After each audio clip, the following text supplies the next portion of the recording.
Good morning.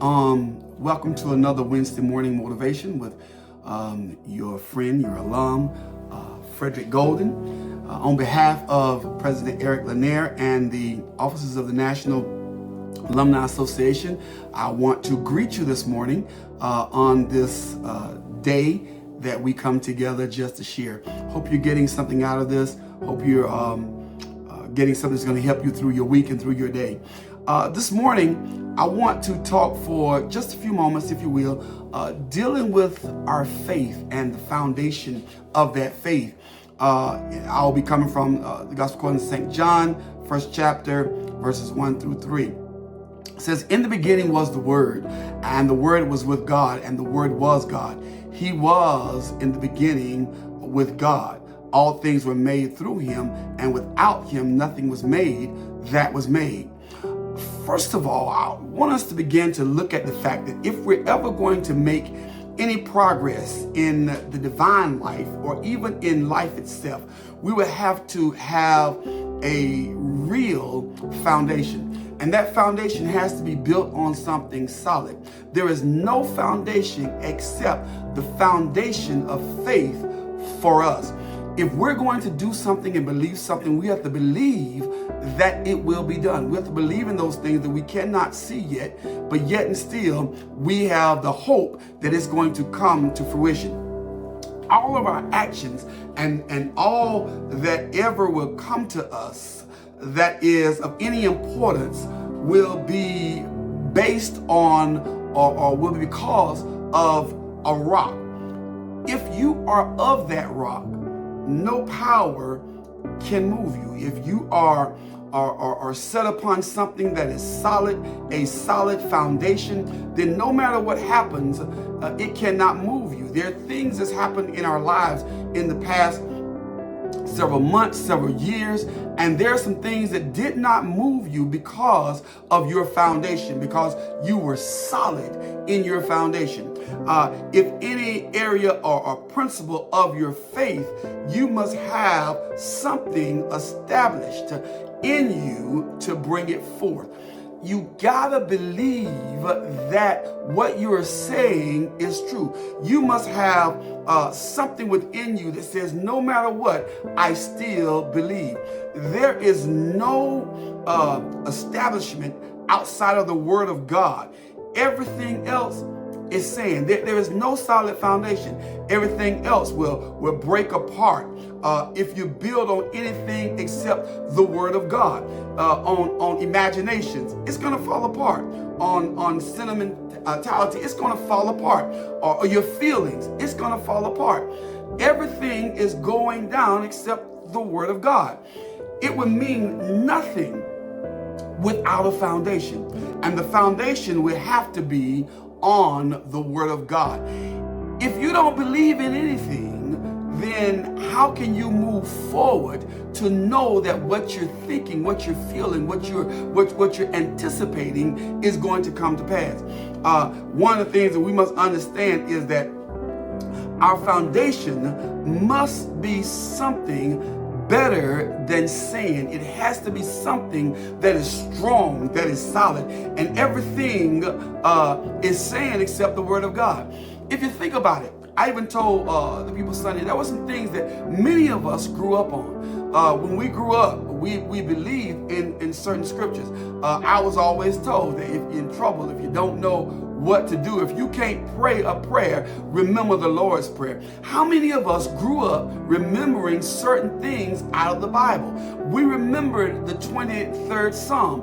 There were some scriptures that we remembered, that we were taught, that we were told, if you got in trouble, if there was nowhere else you could turn, if there was nothing else that you could do, that you could rely on these scriptures. There isn't anything that will remain. We're told that heaven and earth will melt and with fervent heat in 2 Peter 3 and 10. but we are told that the word of God will be forever, and not one jot or tittle of the word of God can fail, according to Matthew 5:18. If there is anything that satisfies me, it is in knowing that your word is settled in heaven, according to Psalms 119:89. The 119th Psalm reminds us this. Another passage, the 138th Psalm says, if you have magnified your word above all your name, in verse 2. The very establishment for me is the word of God. The word of God is going to stand. The word of God is going to be true. The problem is that we have allowed society and commercialism and television and social media to take us away from that solid foundation. We have allowed things in our lives to cause us to forget the word of God. That is an attack of the enemy. Satan does not want you to stand on the word of God. Why? Because he knows that God cannot lie. He knows that the word of God is true. And if you remind God what he said, God will perform just what he said he would do. Here we have the foundation of all things, which is the word of God.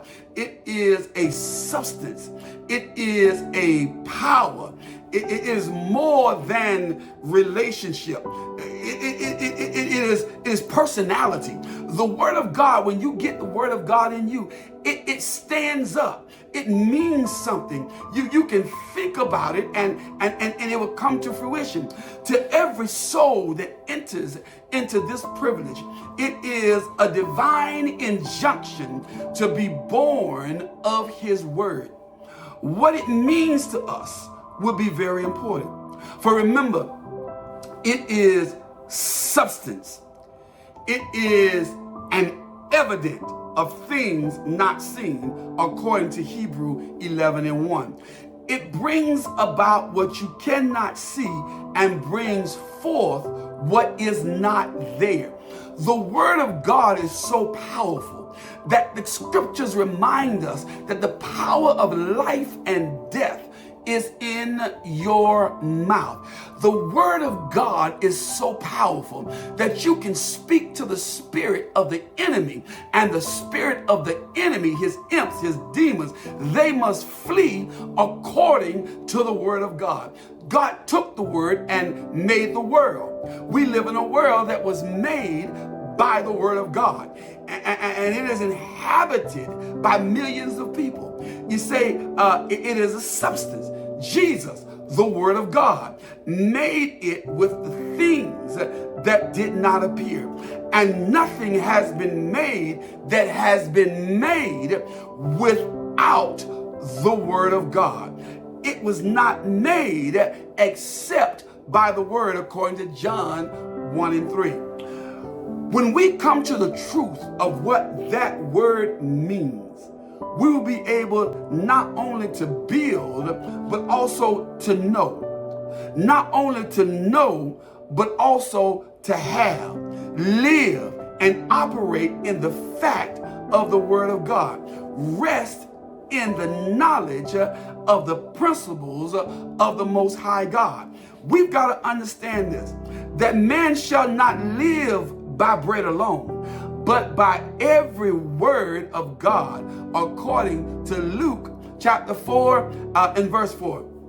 So I encourage you that as you go through this week, if you have not, go back and pick up some of those words that you grew up with. Go back and remember some of the things that your mama or your grandmama or somebody told you growing up. And if you didn't grow up in that kind of household, the word of God, which is his written word, is still true. Just open it up and find some scriptures. Ask God to give you some direction. This week, I challenge you to stand on your faith. This week, I challenge you to believe in the word of God. This week, I challenge you to build your foundation on nothing but your faith. and build your faith on the Word of God. For the Word of God will stand. The Word of God will keep you. The Word of God will heal you. The Word of God will deliver you. The Word of God will bless you. The Word of God will keep you. However, you must get into the Word of God and allow the Word of God to get into you. He said that when He created you, you were good. So I encourage you to go back to the Creator who created you and remember that all things that were made by Him, and that all things, no matter what they are, they work together for your good because you love Him, and you love Him because of the Word of God. Be blessed, be encouraged, and I hope that you have a wonderful week until we meet again.